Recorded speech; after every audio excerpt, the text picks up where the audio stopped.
Here is a patient of Acute non-hemorrhagic infarct in pons on right side and right temporal lobe, small focus of encephalomalacia on right parietal lobe, chronic white matter ischemic changes. Okay ತೊಂದರೆ ಆಯಿತು ಅಂತ ಇಲ್ಲಿ ಟ್ರೀಟ್ಮೆಂಟಿಗೆ ಬಂದ್ರಿ. ಅದು 27ಗೆ ಸನ್ stroke ಅಂತ ಹೇಳ್ತಾರಲ್ಲ, ಅದು ಆಯಿತು ನನಗೆ 27ಗೆ. ಹಾಗೆ ನಡ್ಕೊಂಡು ಬರುವಾಗ ಕಾಲೆಲ್ಲ ಸ್ವಲ್ಪ ಅಸ್ತವ್ಯಸ್ತ, ಸ್ಟೇಬಲ್ ಆಗಿ ನಿಲ್ತಾ ಇರಲಿಲ್ಲ. ಆಮೇಲೆ ಅದಕ್ಕೆ ಮತ್ತು ಅಲ್ಲಿಂದ ಸ್ವಲ್ಪ ನಾನು ಹೋಗಿ ಸ್ವಲ್ಪ ರೆಸ್ಟ್ ತೊಗೊಂಡೆ. ಆ ದಿವಸ ನಿದ್ರೆ ಒಳ್ಳೆ ಬಂತು. ಆನಂತರ ಬೆಳಿಗ್ಗೆ ಎದ್ದು ಬೆಳಿಗ್ಗೆ ಕಾರ್ಯಕ್ರಮ ಮುಗಿಸ್ಕೊಂಡಾಗ ಅಷ್ಟು ಸ್ಟೇಬಲ್ ಇರಲಿಲ್ಲ, ಎಲ್ಲ ವಿಷನ್ ಎಲ್ಲ ಕರೆಕ್ಟಾಗಿ ಇರಲಿಲ್ಲ. ನಿಮಗೆ ಮುಖದಲ್ಲಿ ಏನೇನು ಚೇಂಜಸ್? ಮುಖದಲ್ಲಿ ಸ್ವಲ್ಪ ಅಂದರೆ ಈ ಕಣ್ಣಿದೆಲ್ಲ ಒಂಥರ ಹಾಫ್ ಮುಚ್ಚಿದಾಗೆ. ಓಕೆ, ಪರ್ಫೆಕ್ಟ್ ಇತ್ತು ಮುಂಚೆ, ಬಟ್ ಅದು ಹಾಫ್ ಮುಚ್ಚಿದಾಗೆ ಗೊತ್ತಾಯ್ತು ನಮಗೆ. ಕಣ್ಣಿನ ರೆಪ್ಪೆ ಹಾಫ್ ಮುಚ್ಚಿತ್ತು. ವಿಷನ್ ಏನಾದರೂ ಕ್ಲಾರಿಟಿ ಇರಲಿಲ್ಲ, ಸ್ವಲ್ಪ ಕಪ್ಪು ಕಪ್ಪ. ಸರಿ, ಮುಖದಲ್ಲಿ ಬೇರೆ ಏನಾದರೂ ಚೇಂಜಸ್ ಬಂತ? ಎಳೆದಾಗ ಆಗ್ತಾ ಇತ್ತು, ಮತ್ತೆ ನಾಳೆಗೆ ದಪ್ಪ ಆಗ್ತಿತ್ತು, ಮತ್ತೆ ಟೀತ್ ಜುಮ್ ಅಂತಿತ್ತು. ಓಕೆ, ಮತ್ತೆ ಮಾತಲ್ಲಿ ಸ್ವಲ್ಪ ಪ್ರೊನೌನ್ಸಿಯೇಷನ್ ಕ್ಲಾರಿಟಿ ಇರಲಿಲ್ಲ. ಮತ್ತೆ ಕೈ ಕಾಲಲ್ಲಿ ಏನಾಯ್ತು?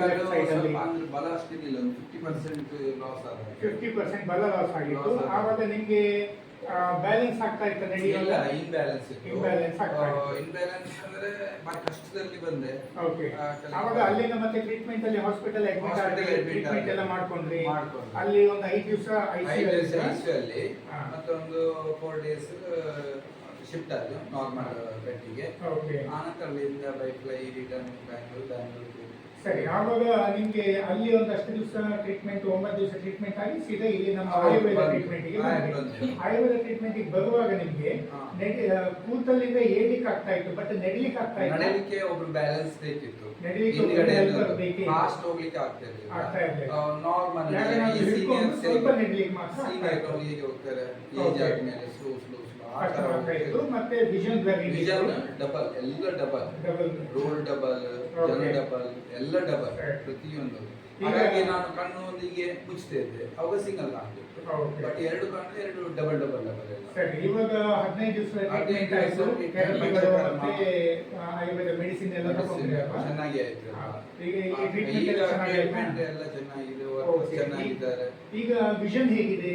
ವಿಷನ್ ಕ್ಲಾರಿಟಿ ಇದೆ, ಸಾಧಾರಣ ಒಂದು ಸ್ವಲ್ಪ ಲೈಟ್ ಬ್ಲರ್ ಇದೆ, ಬಟ್ ಅದು ಸರಿ ಆಗುತ್ತೆ ಅಂತ ಹೇಳಿದ್ದಾರೆ ಡಾಕ್ಟರ್.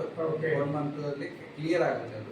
ಸರಿ, ನಿಮ್ಗೀಗ ಎದ್ದು ನಿಂತು ನಡಿಲಿಕ್ಕೆಲ್ಲ ಕಂಪ್ಲೀಟ್ ನೋಡು, ಒಂದು 4 ಹೆಜ್ಜೆ ನಡೆದು ತೋರಿಸಿ. ನಾನು ಕಂಪ್ಲೀಟ್. ಈಗ ಇಂಬ್ಯಾಲೆನ್ಸ್ ಏನಾದ್ರು ಏನಿಲ್ಲ, ಸ್ಟ್ರೆಂತ್ ಎಲ್ಲ ಮೊದಲಿಗಿಂತ ಬೆಟರ್ ಬಂದಿದೆ. ಈಗ ಓವರಾಲ್ ನಿಮಗೆ ಇಂಪ್ರೂವ್ಮೆಂಟ್ ಎಷ್ಟು ಪರ್ಸೆಂಟೇಜ್ ಆಗಿದೆ? 90% ಆಗಿದೆ. 90% ಉತ್ತಮ, 90% ರಿಕವರ್ ಆಗ್ಬೇಕು, ಅಷ್ಟು ಚೆನ್ನಾಗಿ ಆಗ್ತದೆ. ಡೈಲಿ ಈಗ ಇಲ್ಲಿ ಬಂದ ಮೇಲೆ 1.5 ಕಿಲೋಮೀಟರ್ ವಿದೌಟ್ ಸಪೋರ್ಟ್. ನಿಮಗೆ ಈ ತರ ಪ್ಯಾರಾಲಿಸಿಸ್ ಆದ ಪೇಷಂಟ್ ಗೆ ಇಲ್ಲಿ ಬರ್ಲಿಕ್ಕೆ ರೆಕಮೆಂಡ್ ಮಾಡ್ತೀರಾ? ಖಂಡಿತ ಮಾಡ್ತಾರೆ. ಯಾರಾದ್ರೂ ಮತ್ತೆ ಎಲ್ಲ ಡಾಕ್ಟರ್ಸ್ ಎಲ್ಲ ಒಳ್ಳೆ ಹೆಲ್ಪ್ ಮಾಡಿದ್ದಾರೆ. ಮತ್ತೆ ರೂಮ್ಸ್ ಎಲ್ಲ ಚೆನ್ನಾಗಿದೆ, ಕ್ಯಾಂಟೀನ್ ಚೆನ್ನಾಗಿದೆ, ಮತ್ತೆ ಮೈನ್ ನಮ್ಮ ಈ ಥೆರಪಿ ಮಾಡೋರಿದ್ದಾರಲ್ಲ ತುಂಬಾ ಕೋಆಪರೇಟಿವ್, ಒಳ್ಳೆ ಮಾಡಿದ್ದಾರೆ. ರೆಕಮೆಂಡ್ ಮಾಡಿದೆ ಖಂಡಿತ ನಾವು. Thank you.